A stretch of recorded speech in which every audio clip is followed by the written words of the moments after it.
성부와 성자와 성령의 이름으로. 예수님께서 길을 가시다가 태어나면서부터 눈먼 사람을 보셨다. 제자들이 예수님께 물었다. 스승님, 누가 죄를 지었기에 저희가 눈먼 사람으로 태어났습니까? 저 사람입니까? 그의 부모입니까? 예수님께서 대답하셨다. 저 사람이 죄를 지은 것도 아니고 그 부모가 죄를 지은 것도 아니다. 하느님의 일이 저 사람에게서 드러나려고 그리 된 것이다. 나를 보내신 분의 일을 우리는 낮 동안 해야 한다. 이제 밤이 올 터인데 그때는 아무도 일하지 못한다. 내가 이 세상에 있는 동안 나는 세상의 빛이다. 예수님께서는 이렇게 말씀하시고 나서 땅에 침을 뱉고 그것으로 진흙을 개어 그 사람의 눈에 바르신 다음 실로암 못으로 가서 씻으라 하고 그에게 이르셨다. 실로암은 파견된 이라고 번역되는 말이다. 그가 가서 씻고 앞을 보게 되어 돌아왔다.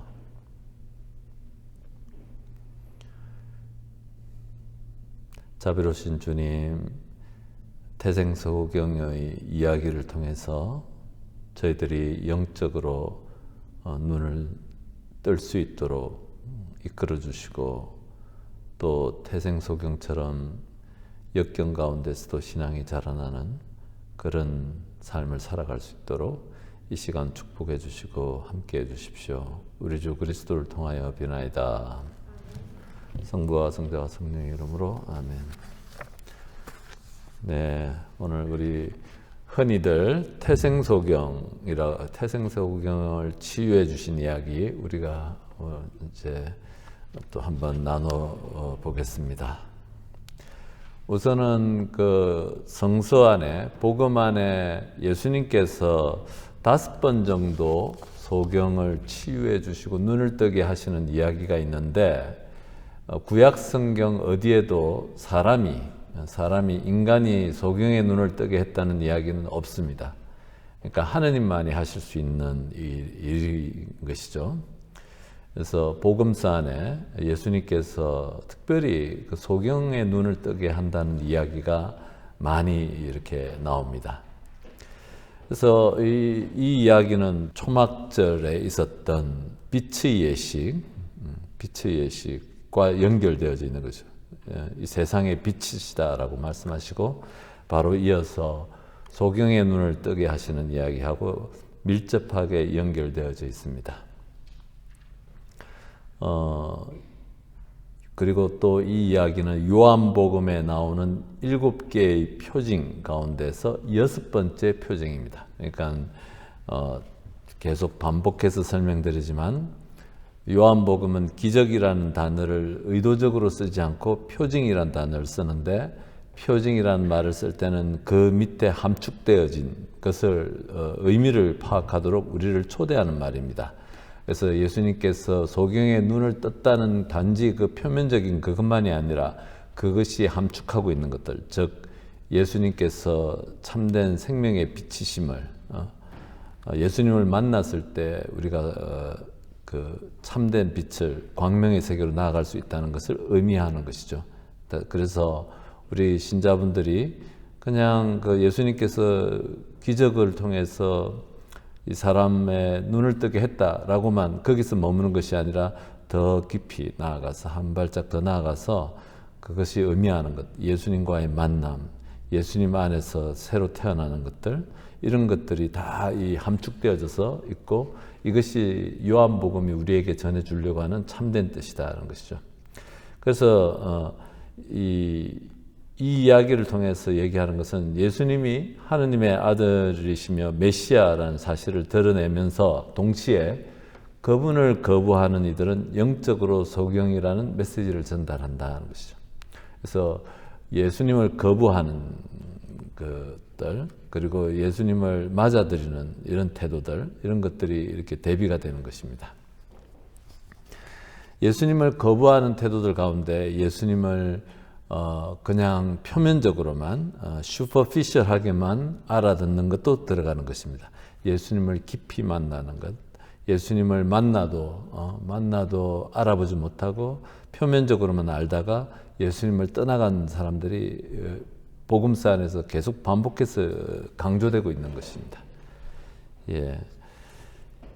예수님께서 길을 가시다가 태어나면서부터 눈먼 사람을 보셨다. 남자를 나타나는 단어를 사용하지 않고 인간이나 인류를 가리키는 그리스 단어 안트로포스를 쓰고 있다. 눈먼 사람을 썼다는 거죠. 이 말 안에는 아구스티노 성인이 이 점을 특별히 언급하면서 이 소경을 인류를 대표하여 모든 인간은 태어날 때부터 영적으로 눈이 먼 존재라는 것을 알려준다고 말한다. 예.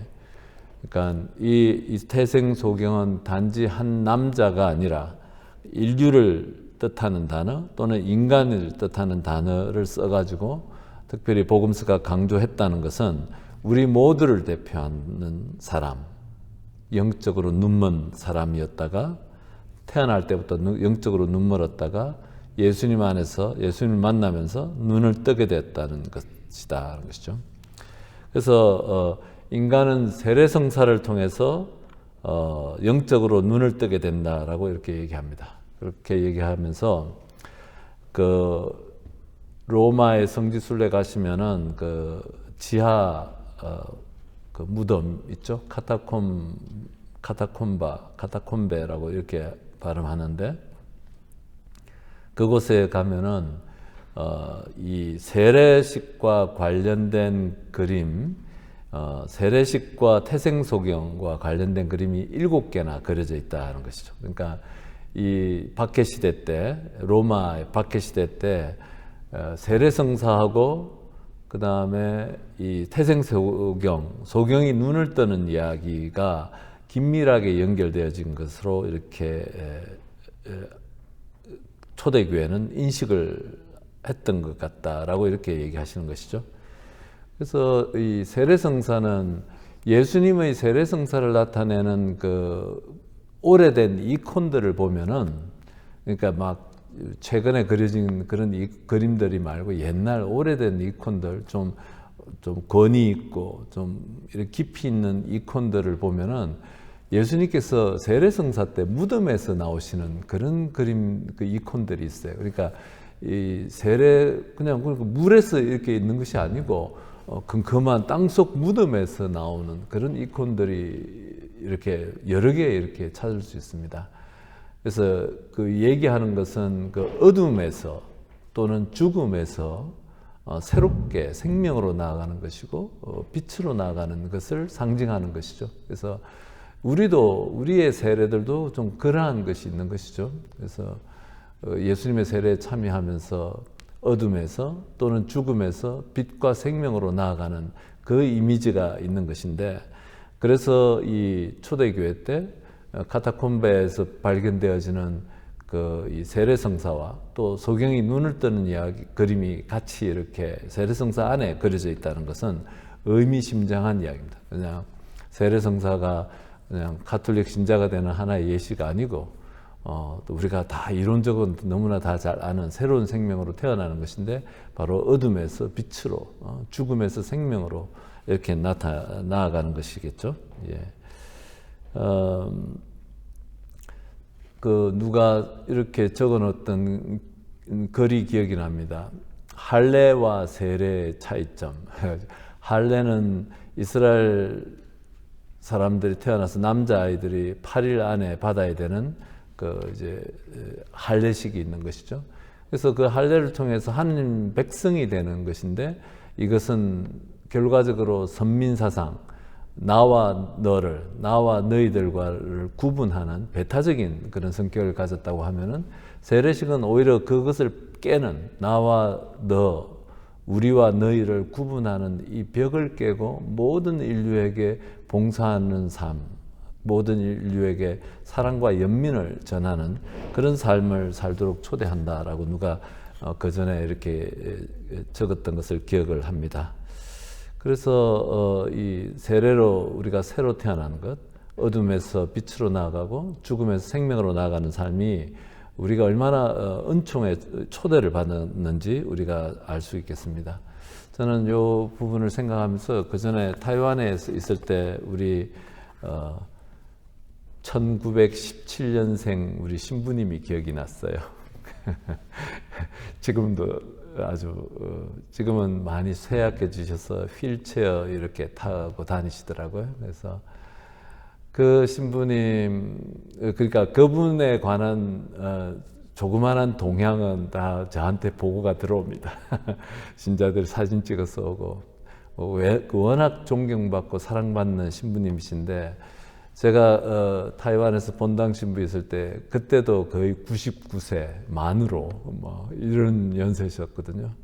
그러니까 근데 굉장히 특별하고 신분이에요. 그래서 어떻게 특별하냐면은 굉장히 유머러스하시고 식탁에서 어떤 누구를 비난하는 얘기를 절대 하신 적 없고 모든 것이 그분의 대화가 즐겁고 그리고 모든 사람들을 다 이렇게 포용해 주세요. 이렇게 포용뿐만 아니라 포옹까지 해주시는 분이시죠. 그래서 제가 본당 신부 있을 때 병자들 방문하러 갈 때 이렇게 꼭 그분하고 같이 가거나 아니면 제가 또 일이 있어 못 가면 꼭 그분에게 청했습니다. 그러면은 만 99세 되신 분이 지하철 타고 병원을 방문을 하루에 2번씩 다니시는 거예요.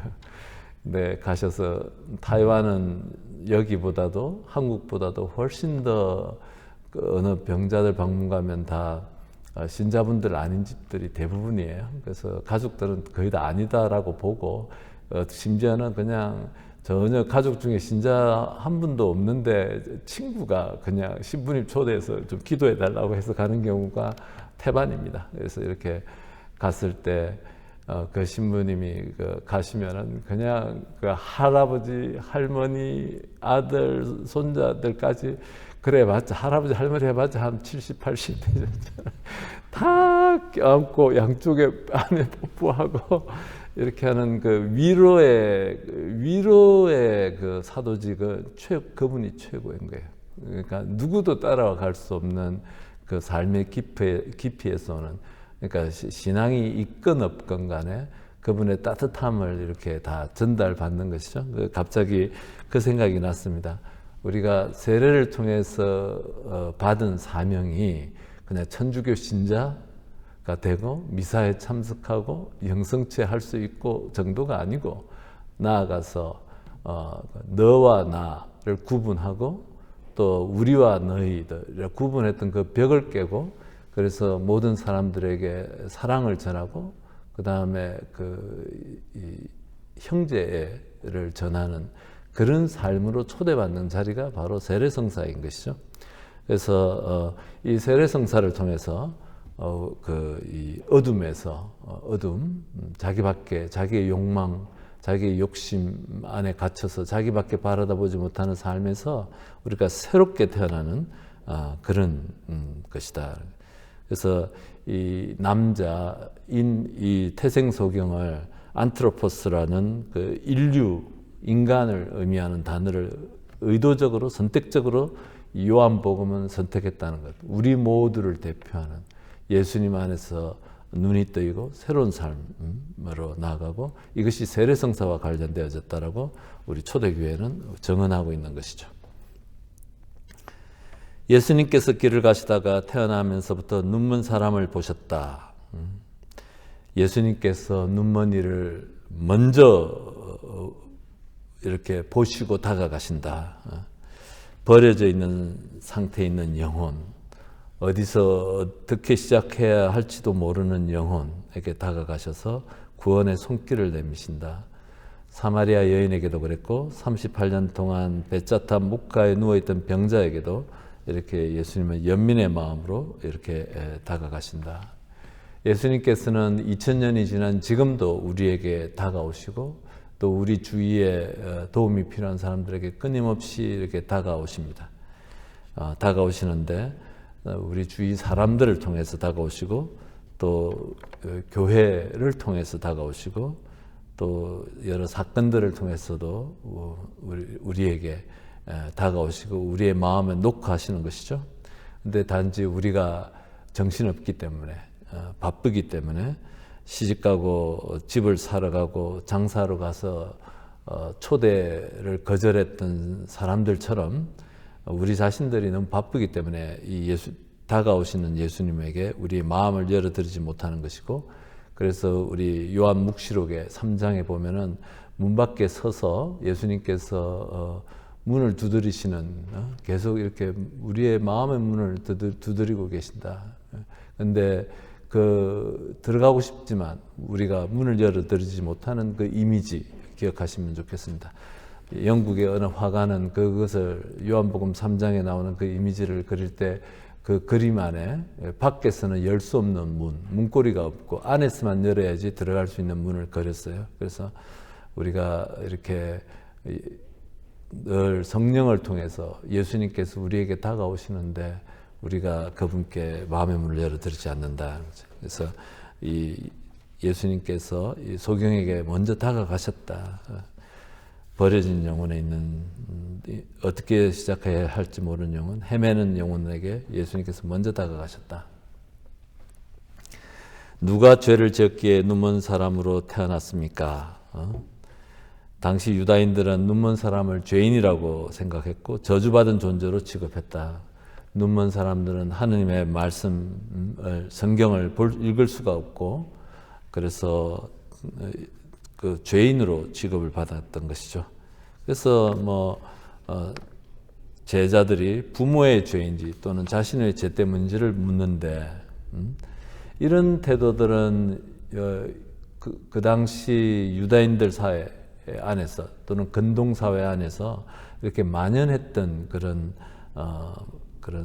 생각들이었던 것 같습니다. 그리고 놀랍게도 지금도 우리 이 시대에도 우리도 이런 생각들을 많이 갖고 있지 않나요? 집안에 우환이 있으면은 무슨 내가 죄를 많이 지었나 보다. 또 우리가 심지어는 이렇게 험한 말도 하지 않습니까? 어느 집에 너무 나쁜 일들이 많이 생기니까 저 사람의 뭐가 그렇게 죄를 많이 지으니까 저런 벌을 받지 않은 이런 태도들이 우리 안에도 있는 것이죠. 그것이 2000년 전 유대인들 사회 안에서도 이런 것이 많았는데, 여기에 대해서 예수님께서는 아주 분명하게 얘기하시는 것이죠. 누구의 죄도 아니다라고 얘기를 하시고, 또 이런 것들은 그 구약 성경 안에서도 아주 분명하게 이렇게 드러납니다. 그래서 제가 생각하기에는 에젤키엘서 같은데 거기에 보면은 죄 지은 자만 죽는다. 아들은 아버지의 죗값을 짊어지지 않고 아버지는 아들의 죗값을 짊어지지 않는다. 의인의 어려움은 그 자신에게만 돌아가고 악인의 죄악도 그 자신에게만 돌아간다. 이렇게 에제키엘서에서 이렇게 분명히 얘기하고 있고, 예수님도 이것은 부모의 죄도 아니고 본인의 죄도 아니다라는 것이죠. 저 사람이 죄를 지은 것도 아니고 그 부모가 죄를 지은 것도 아니다. 하느님의 일이 저 사람에게서 드러나려고 그리 된 것이다. 이 말을 굉장히 저는 수련원에 있을 때 참 요 말 비슷한 것들이 복음서에 또 있습니다. 그래서 하나님의 영광을 드러내기 위해서 그랬다고 하는데, 야, 그 구절을 갖고서 기도하고 또 강론을 해야 되는데 정말 이해하기 어려웠어요. 나중에 알고 보니까, 나중에 공부를 해서 보니까 이 절 구분이 잘못돼서 생긴 오해더라고요. 송몽모 신부님이 이렇게 얘기를 하는 거죠. 이 몇 장 몇 절 이런 게 있지 않습니까? 성서 안에. 이것이 장 구분은 13세기에 이렇게 누군가가 이렇게 몇 장을 편의상 이렇게 구분을 했고, 그 다음에 절 구분까지 세분화되는 것은 15세기에 에티엔이라는 수사님이 이렇게 1절, 2절만 해가지고 절 구분을 하는 거죠. 지금 요게 9장 몇 절이죠? 3절과 4절의 이야기예요. 근데 이 절 구분이 잘못 생겨서 생긴 오해다라는 거죠. 그 당시에는 이제 지금처럼 교통수단이 불편하기 때문에 이렇게 편리하지 않고 그렇기 때문에 마차를 타고 가다가 이 수사님이 탄 마차가 그냥 덜컹하는 사이에 점을 찍다가 딴 데 찍어가지고 이 절 구분이 잘못돼서 생긴 오해다라고 송몽모 신부님이 그렇게 얘기하시고, 제가 다른 책에서도 그런 것들을 여러 번 읽었습니다. 그래서 정확하게 보면은 이런 것이죠. 좀 이해가 안 되잖아요.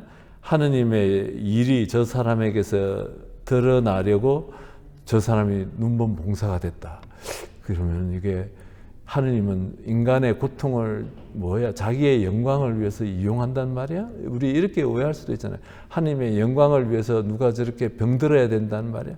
이런 하느님이 아닌데, 이거는 오해다. 그래서 16세기에 그 에티엔이라는 수사님이 절 구분을 잘못했는데, 정확하게 하면은 이것이 맞다는 것이, 저 사람의 죄를 지은 것도 아니고 그 부모가 죄를 지은 것도 아니다. 3절 끝났어요. 그 다음 4절은 이렇게 되는 거예요. 하느님의 일이 저 사람에게 드러나기 위하여 나를 보내신 분의 일을 우리는 낮 동안 해야 한다. 이것이 정확한 표현인 것이죠. 그래서 아프리카 사람들이 이렇게 고통받고 있고 하는 걸 갖다가 하느님께서는 왜 저 사람들을 갖다가 이렇게 그 굶주리게 하고 하느냐 하면 바로 이것이죠. 우리가 하느님의 영광을 드러내기 위해서 우리가 뭔가를 해야 된다는 것이죠. 그렇게 해석할 수 있겠습니다. 그러니까 우리가 도와야 되는 것이죠. 우리가 그런 것들인 것이죠. 그래서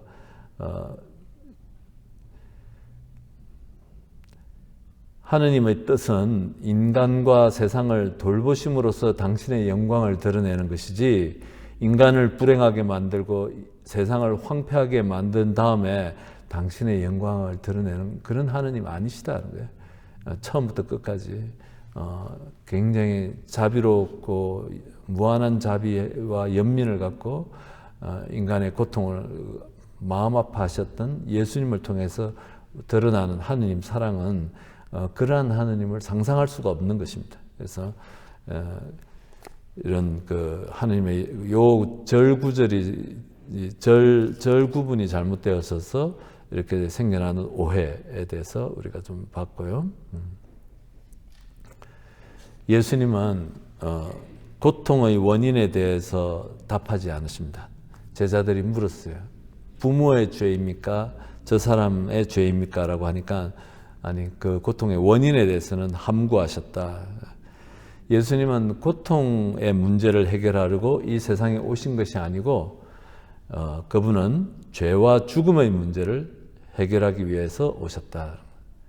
고통의 문제는 여전히 인간에게 숙제로 남아있는 것이고, 예수님 스스로가 이 십자가 고통으로 함께 인간의 고통에 함께 하셨다. 그래서 예수님의 그 사랑을 나타내는 그 영어 단어 compassion이라는 단어, come 이런 것이 with이고 passion은 suffering, 우리와 함께 고통을 겪으시는 그 하느님의 사랑을 얘기하는 것이죠. 그래서 고통의 문제를 왜 고통을 해결해 주지 않습니까? 라고 아우성치지만 그것은 인간의 영역에 속하는 것이다.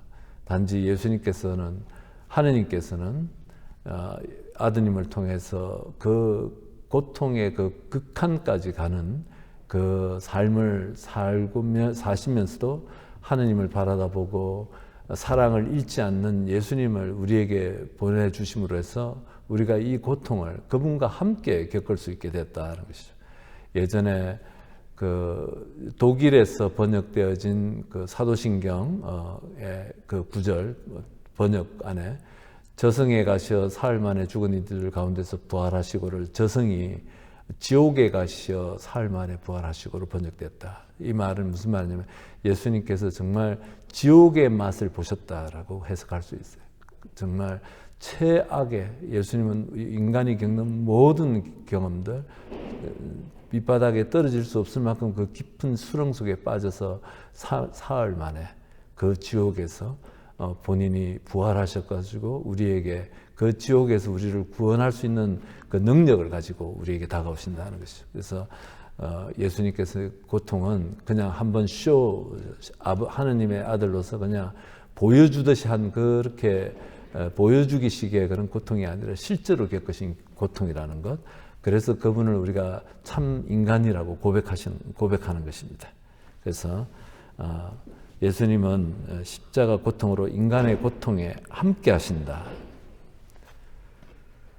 그래서 우리가 고통 중에 있을 때 기억해야 되는 것은 고통 가운데 계셨던 그분, 예수님, 그러면서도 하느님에 대한 신앙, 하느님만을 바라다 보셨고 끝까지 사랑과 연민을 잃지 않으셨던 그 예수님을 기억하는 것이고, 또 우리가 기억해야 될 분이 성모님이 되겠죠.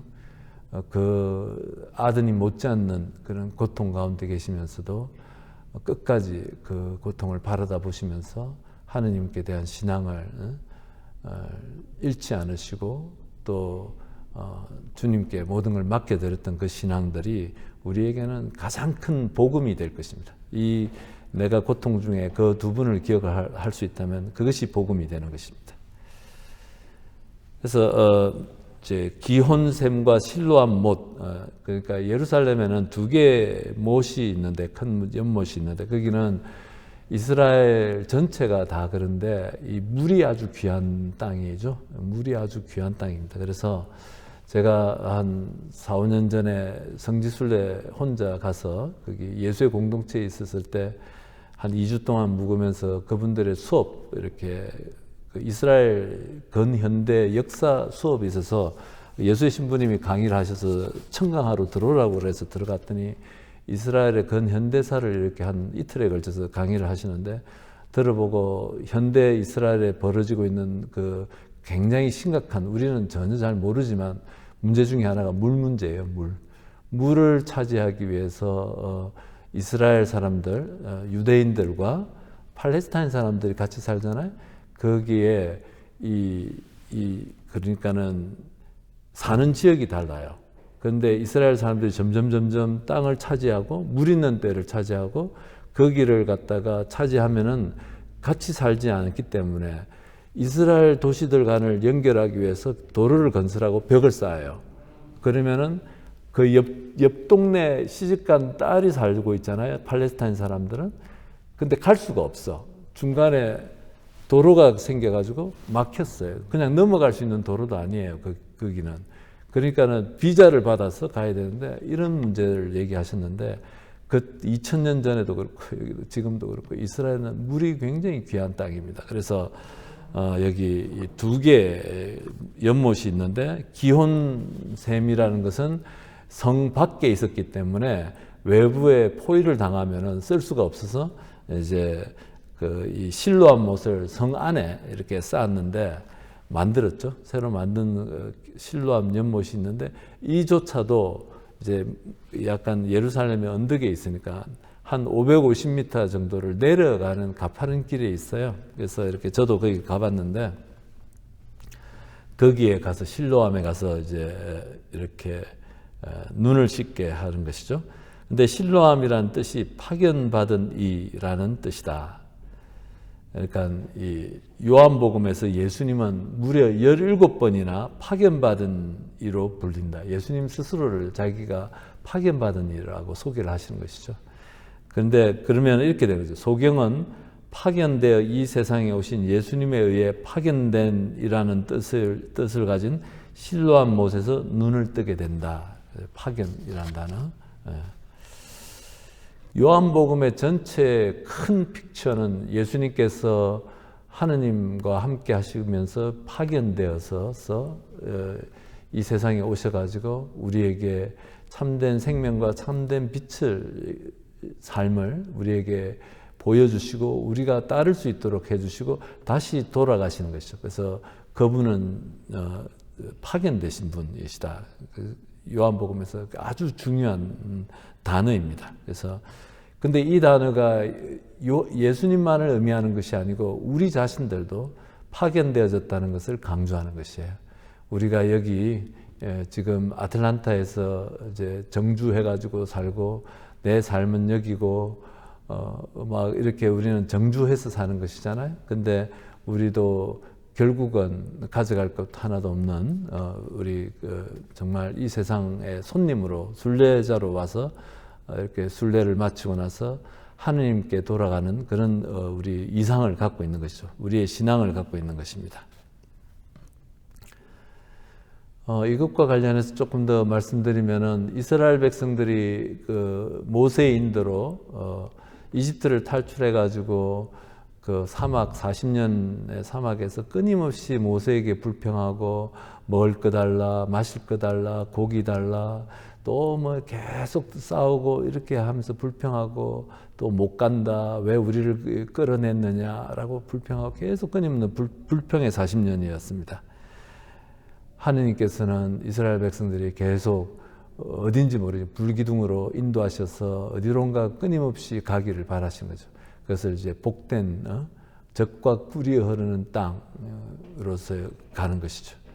그 다음에 그 전 모세 전에 아브라함 때도 벌써 떠나라 해가지고 자기 고향 땅을 떠나도록 하는 것이고, 예수님의 제자들도 처음 불림을 받을 때 모든 것을 버리고 예수님을 따라 떠났다는 것이죠. 그래서 우리 이 그리스도인의 그 아이덴티티도 내가 머무는 곳에 안주해서 그곳을 내 소유를 늘리고 집을 더 큰 집을 사서 그 큰 집에다 또 더 좋은 물건들로 계속 바꿔가면서 정주하고 안주하는 것이 아니라 하나님께서는 우리를 계속 떠나라라고 하는 거죠. 나를 떠나서 다 우리 주위 이웃들을 향해서 순례를 하고 그 이웃들 안에서 예수님의 복음과 사랑을 전하고, 이런 그 끊임없이 내가 나 안에 안주하고 하는 그런 삶이 아니라 끊임없이 떠나라는 삶, 파견받은 자의 삶을 살라고 우리를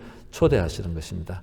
예수님 스스로가 17번이나 이렇게 파견된 삶에 대해서 얘기하셨고, 이 파견된 자라는 뜻을 가진 실로암에서 사람의 눈을 뜨게 했다는 것, 의미심장한 복음의 이야기입니다.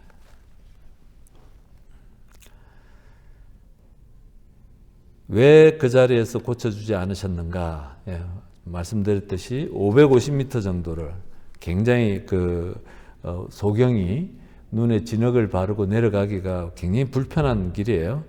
거기에서 이렇게 예수님께서 바로 눈뜨게 하지 않으시고 내려가서 실로암 연못에 가서 물을 씻으라고 하신 것들, 늘 우리 삶 안에서 믿음의 기적들은 언제나 예수님의 초대에 우리가 응답할 때 이렇게 일어나는 것 같습니다. 쌍방의 관계죠. 그러니까 일방적으로 하나님께서 우리한테 이렇게 베풀어 주시는 것보다는 우리가 그런 초대를 받았을 때, 그것에 응답했을 때 우리가 노력하고 나를 희생하고 또 뭐 여러 가지 나의 행동들이, 희생이 따르는 행동들이 있을 때, 이런 것들을 통해서 우리의 이 신앙은 보답을 받고 우리 신앙이 자라는 것 같고, 또 예수님을 더 깊이 만나고 은총을 체험하는 것 같습니다. 그래서 저건 550m를 소경이 내려가기 힘든 길을 내려가서 했고, 또 놀라운 것은 그런 예수님의 초대에 이 소경은 아주 묵묵히 가만히 잘 따랐어요. 그죠? 쉽지 않잖아요. 누군가 와서 그냥 진흙에다가 침 뱉어서 자기 눈에다 봤으면 좀 화부터 날 텐데, 눈 때문에 평생을 이렇게 어둠 속에 살고 있는데 누가 와서 그냥 거기다 침을 뱉었다고 생각을 해보시면은, 근데도 가만히 있었고, 또 이렇게 또 실로암까지 가서 씻으라는 그 말에 뒤뚱거리면서 이렇게 내려가는 그의 그 모습, 책 안에 보면은 이분은 소경이라서 더 특별한 예민한 감각을 지녔을 것이다. 송신부님은 그렇게 얘기하시는데 충분히 상상할 수 있습니다. 소경들이 갖고 있는, 앞이 보이지 않는 사람들이 평생을 살면서 갖게 되는 특별한 느낌들, 예수님에게서 오는 그 느낌들, 따뜻한 느낌들, 위하는 느낌들, 그리고 무시하는 느낌이 아니라 자기를 도와주려고 하는 그 느낌들을 느꼈을 거예요. 그래서 이 소경은 순명했고, 그리고 그것 때문에 이분은 이제 눈을 뜨게 되고 예수님을 만나게 되면서 눈을 뜨게 되는 것이죠. 태생소경의 신앙과 우리가 그 앞에서 봤던 38년 동안 베짜타 못가 있었던 그 병자가 대비된다는 말씀을 제가 그 전에 그때 이렇게 말씀드린 적이 있었는데, 이 태생소경의 신앙이 성장을 합니다. 아주 의도적으로 요한복음은 이렇게 말씀을 하는 것이죠. 처음에는 이 태생소경이 유다인들이 물으니까는 누가 너를 이렇게 이렇게 안식일 날 이렇게 눈을 뜨게 했느냐 이렇게 얘기를 하니까 예수님이라는 분이 진흙을 개어 내 눈에 바르신다 뭐 이렇게 하면서 예수님이라는 분으로 이렇게 자기를 예수님에 대한 인식을 얘기하는 것이죠. 근데 이제 그것이 점점 유다인들과 유다인들이 박해를 하고 또 그들과 논쟁을 하면서 예수님이라는 분에서 예언자, 그 다음에는 하느님에게서 오신 분, 주님, 나중에 예수님 만났을 때 주님이라고 고백하는 순서로 예수님과의 그 관계가 깊어진다. 요 똑같은 이야기를 우리 사마리아 여인의 이야기에서도 제가 말씀드렸습니다. 사마리아 여인 처음에 당신, 그러니까 너라는 뜻이죠. 유다인인 당신이 어떻게 여자인 나에게 이렇게 예수님에 대해서 이렇게 얘기를 하다가 나중에 예언자, 네, 또 하느님에서 오신 분 이런 식으로 세상의 구원자 이런 식으로 예수님에 대한 인식 자체가 깊어지는 것이죠. 이런 인식은 지식에서 오는 게 아니에요. 체험에서 온다. 이 이야기가 이 체험이라는 단어가 우리에게 주는 건 우리도 그 길을 가라라는 초대입니다.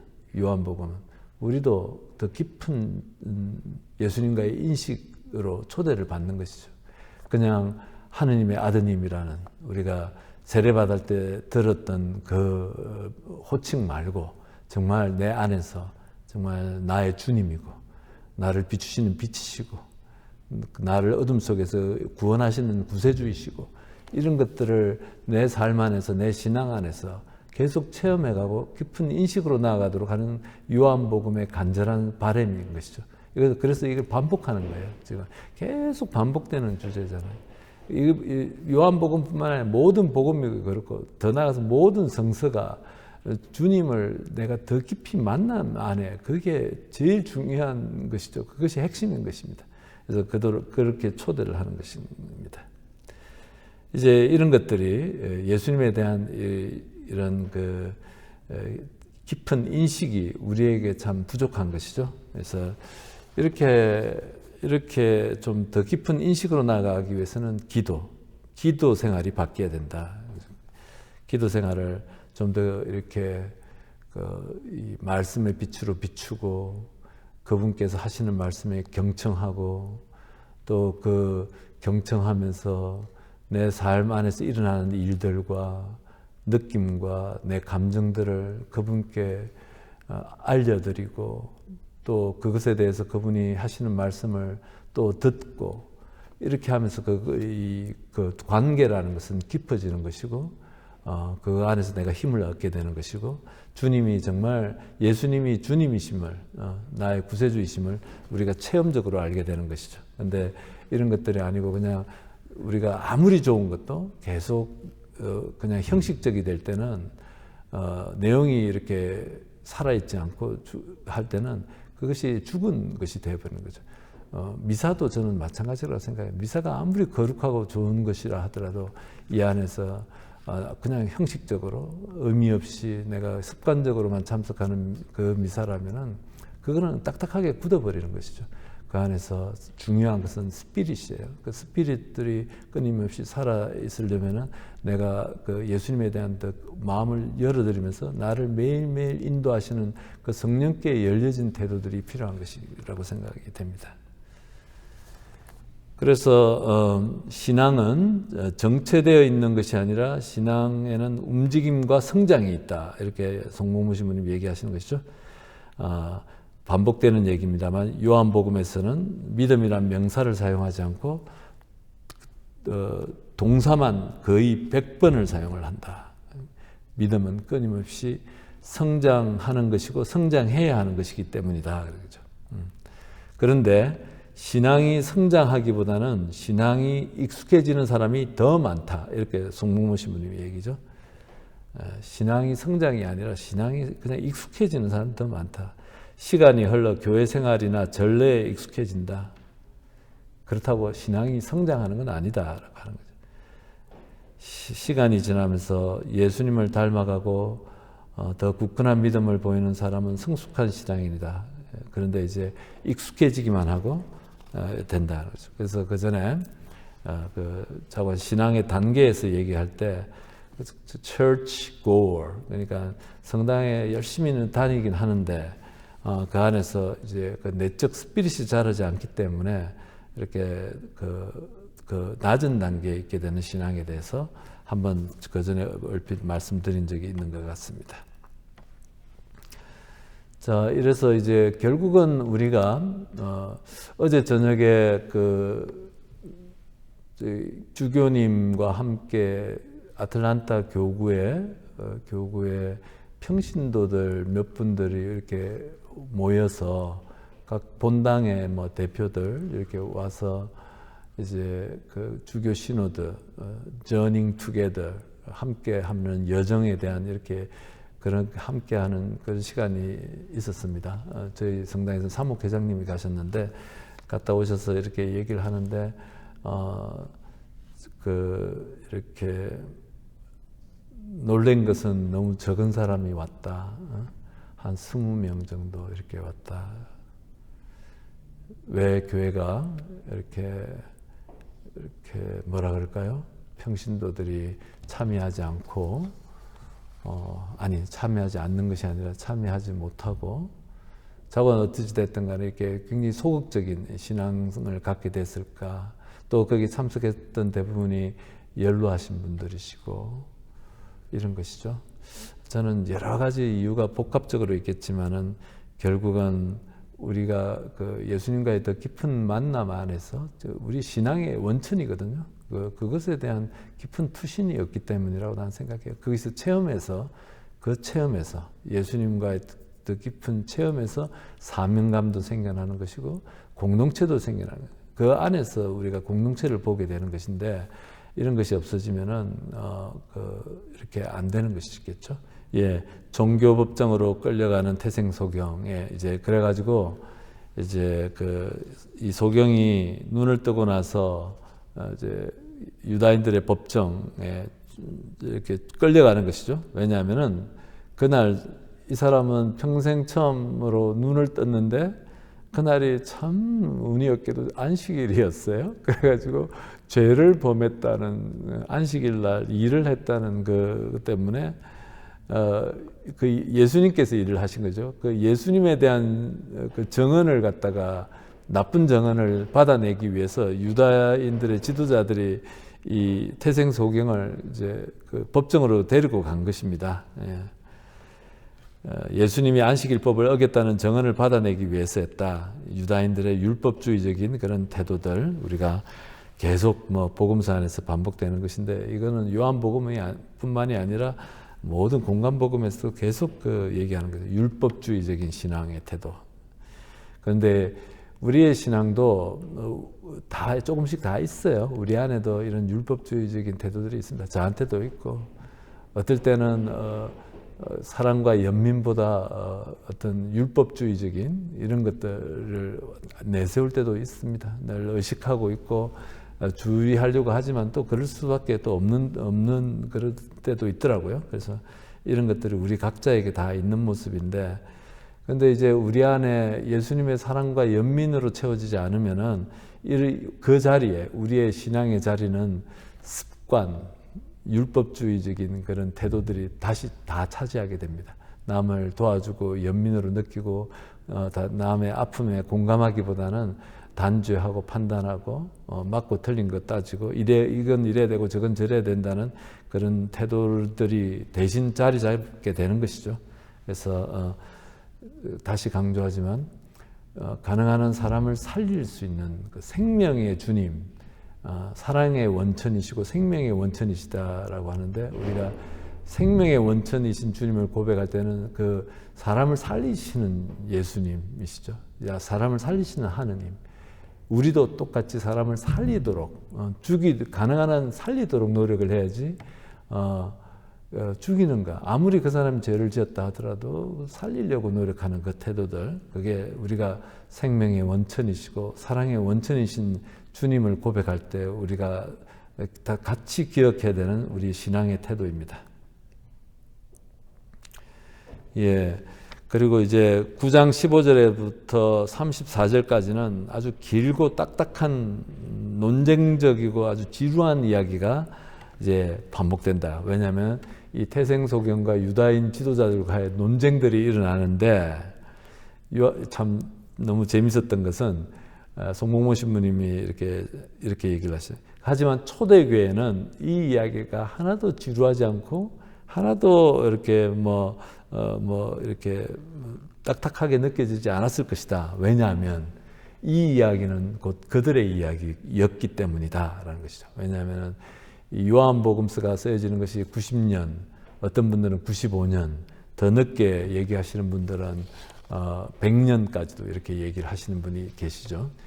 근데 그 85년에서 한 90년 사이에 이 유다인들의 중요한 회의가 예루살렘이 아닌 얌니아라는 곳에서 그 회의가 있었고, 그 회의에서 예수를 따르는 크리스찬들, 유대인들을 회당에서 추방하는 것이 결정이 돼요. 아주 중요한 결정 사항입니다. 그래서 그 이후로, 그러니까는 그 얌니아 회의, 90년 이후로는 이 예수님을 따르는 그리스도인들은 모두 유다인들 회당에서 추방당했다.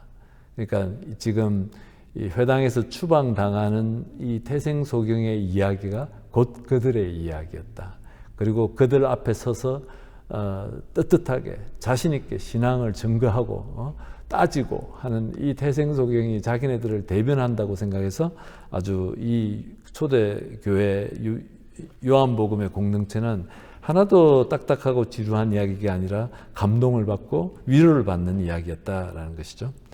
그래서 이제 회당에서 쫓겨나면은 어떤 것이 일어나냐면은 그냥 예배에 참석하지 못하는 정도가 아니고 하느님의 백성이라고 할 수도 없게 되었고, 경제적으로도 궁핍해지고 물건을 서로 사고 팔아서도 안 되고 그들과 동업해서도 안 되고 추방된 이들의 자녀에게 기술을 뭘 가르쳐서도 안 되고 취업을 시켜서도 안 되고 또 치료를 받거나 치료를 줘서도 안 되고 이런 것들이, 이거는 종교적인 것뿐만 아니라 사회적, 경제적인 완전한 고립을 의미하는 것이었죠.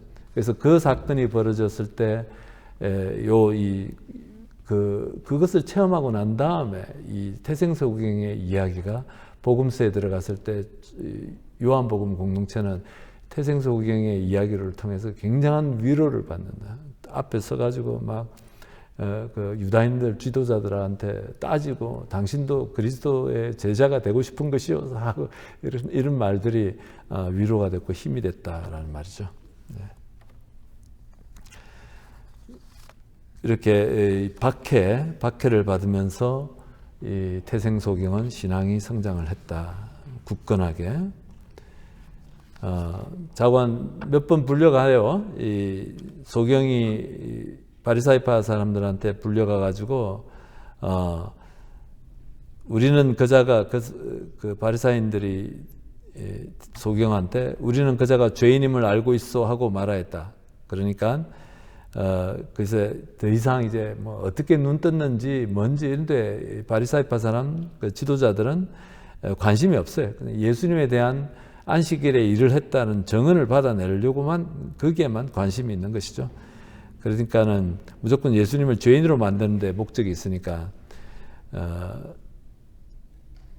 이 소경이 뭐라고 정언하냐면, 제가 이미 여러분에게 말씀드렸는데 여러분은 들으려고 하지 않으셨습니다. 어째서 다시 들으려고 하십니까? 여러분도 그분의 제자가 되고 싶다는 말씀입니까? 이렇게 대드는 것이죠. 예, 이 말에 유다 지도자들은 엄청난 모욕감과 분노를 느꼈고 그래서 욕설을 퍼부었다라고 이렇게 복음서가 정언하고 있습니다. 예. 요한복음의 저자는 태생소경의 이야기를 통해서 이 공동체 구성원들한테 얘기하고 싶은 메시지가 있는 것이죠. 자신의 신앙을 담대히 고백하고 유대교 회당에서 쫓겨나는 운명을 받아들이라고 촉구하는 것이다. 우리는 이제 2022년을 살면서 이런 박해는 없지 않습니까? 신앙의 박해는 없지만 대신에 송봉모 신부님이 지적하는 것은 소극적 신앙 태도, 박해가 없는 대신에 소극적 신앙 태도가 생겨났다. 나만 내 가족만 평안하면 되고 그런 것이죠. 그래서 저는 어제 제가 말씀드렸던 시노드 모임에 이렇게 평신도들이 이렇게 많이 참여하지 않는 이런 것들이 다 좀 이렇게 소극적 신앙 태도 또는 또 다른 면에서 보면은 너무 성직자 중심의 교회 이런 것들이 다 복합적으로 작용한 것이 아닌가 싶습니다. 그래서 교회가 이렇게는 안 되겠다 싶어서 시노드를 이제 이렇게 주교회의를 이렇게 세계 주교회의를 이렇게 여는 것이죠. 그래서 2차 바티칸 공의회는 이렇게 정언합니다. 하느님 나라 건설 최전방에 평신도들이 있다라고 이렇게 얘기를 하겠는데 그것이 벌써 1960년대인데 그죠? 60년이 지났는데 아직도 우리 삶 안에 신앙 안에 이렇게 뿌리를 별로 못 내린 것 같습니다. 그래서 사제 혼자서 뭘 할 수 있는 것은 거의 없습니다. 사제 혼자서 우리 모든 사람들한테 복음을 전할 수 있는 것은 없어요. 부모님들이 자녀들한테 전해줘야 되고 자녀들이 성당에 와서 주일학교 그 시간에 신앙 공부를 하겠지만 그 비율은 제가 생각하기에 아주 미미합니다. 20%나 30%, 많으면 30%고 신앙교육의 70%는 집에서 이루어져야 되는 것이죠. 그래서 그냥 성당에 가서 신부님한테 물어봐, 수님한테 물어봐, 뭐 이렇게 선생님한테 물어봐 이렇게 하시면 절대 안 됩니다, 여러분. 그것 때문에 교회가 망하는 거예요. 그래서 아이들한테 복음 얘기를 해줘야죠. 이런 예수님께서 최후의 만찬 때 미사 때 하셨던 이 이야기가 어떤 깊이를 갖고 있는지 어떻게 이것이 사랑인지를 얘기를 해주지 않는데 누가 얘기해 주겠습니까? 애들이 성당에 와서 친구들에게 녹일 바쁘지 신부님 강론 딱 보는 순간 귀를 딱 닫아요. 애들은 집에서 부모님들이 해주셔야 되는 것이죠. 그래서 이런 예비자 교리반 또 주일학교 또 이런 여러 가지 신앙 단체들 여기 선교분과장님 계시는지 모르겠는데 우리가 다 같이 해야 되는 것이죠. 팀으로서 우리가 마음을 합쳐서 힘을 합쳐서 이렇게 노력해야 되는 것들입니다. 신부 혼자서 절대 맡겨놓으면 신부들 좀 있으면 다 번아웃 되고 디스커리지 되는 거예요. 많은 신부들이 그렇습니다. 많은 신부들이 한국에서 새 신부들 사제가 됐을 때는 정말 꿈도 있고 희망도 있고 여러 가지 있잖아요. 근데 몇 년 하다 보면은 변하지 않는 신자들한테 자기도 변할 필요를 못 느끼고서 노력을 하지 않게 되는 거예요. 많은 신부님들이 그렇게 얘기를 하시는 것이죠. 그래서 물론 그것이 신자들의 책임이라는 뜻은 아닙니다. 신부님 끊임없이 자신들의 기도 안에서 자기네들 풀어야 될 숙제이긴 한데 제 말의 요지는 이것이 우리 소극적 신앙 태도들, 복음을 전하는 것이 어떻게 사제 혼자만의 책임이겠습니까? 사제 혼자만의 사명이겠습니까? 절대 그거 아니고 교회는 처음부터 벌써 오래전부터 복음서에 그렇고 12제자들이 바로 사제들을 의미하는 것은 아니잖아요. 모든 우리 백성들, 하나님 백성들을 얘기하는 것인데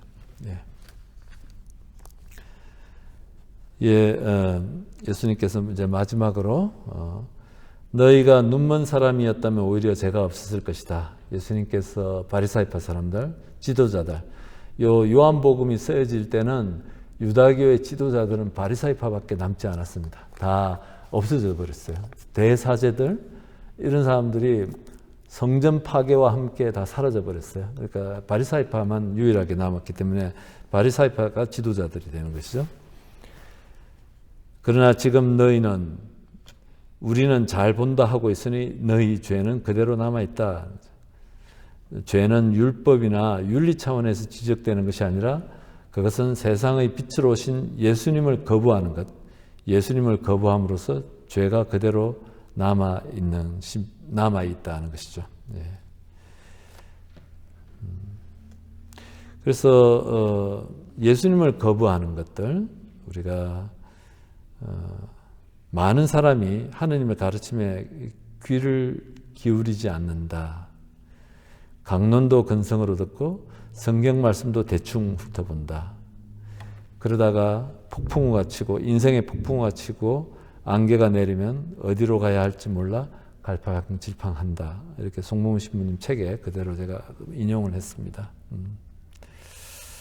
예, 잠시 우리가 멈추어 서서 무엇이 우리의 영적 눈을 흐리게 하는지 성찰해 보자. 습관적인 신앙생활, 소극적인 신앙생활, 또 우리가 세상에 걱정 많이 하지만 정작 하느님 또 예수님에 대한 갈망은 그렇게 크지 않다. 이런 것들을 우리가 반성할 수 있겠습니다. 예, 좋습니다. 기도 자료 설명해 드리겠습니다.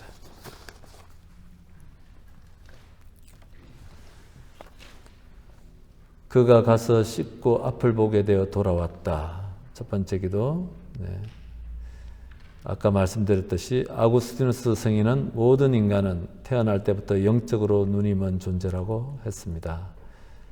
인간은 세례성사를 통해 영적 눈을 뜨게 됩니다.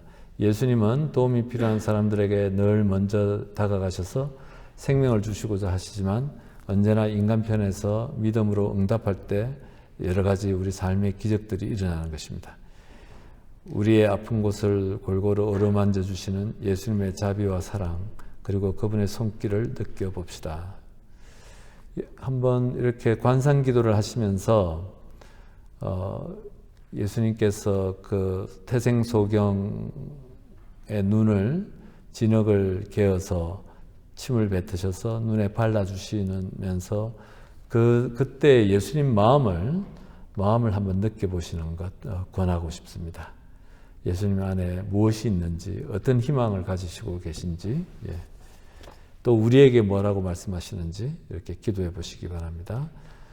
그리고 두 번째 기도, 주님 저는 믿습니다. 예수님의 눈은 언제나 당신의 사람들을 향해 있습니다. 당신에 대한 믿음 때문에 공경에 처한 태생소경을 나몰라라 하지 않으시고 너는 사람의 아들을 믿느냐 하고 물으심으로써 자신의 신앙을 예수님께 직접 고백할 수 있게 하시며 그의 믿음의 완성에 이릅니다. 예, 우리는 삶의 매일매일의 자리에서 주님 저는 믿습니다라는 신앙 고백과 함께 또 우리 삶이 주님께 봉헌되는 그런 경배가 되어야 하겠습니다. 신앙 따로 또 생활 따로가 아니라 삶 곳곳이 순간순간 하나님의 영광을 위해 하나님의 영광을 드러내는 그런 삶을 살도록 해야 될 것입니다. 우리의 영적 눈을 흐리게 하는 것이 무엇인지, 우리 마음을 지배하고 있고 우리가 예수님과의 더 깊은 관계로 나아가지 못하게 하는 것이 무엇인지 이렇게 성찰해 봅시다. 이렇게 기도하면 되겠습니다. 네, 시간이 되었습니다. 마치겠습니다. 영광이 성부와 성자와 성령께, 성부와 성자와 성령의 이름으로 아멘.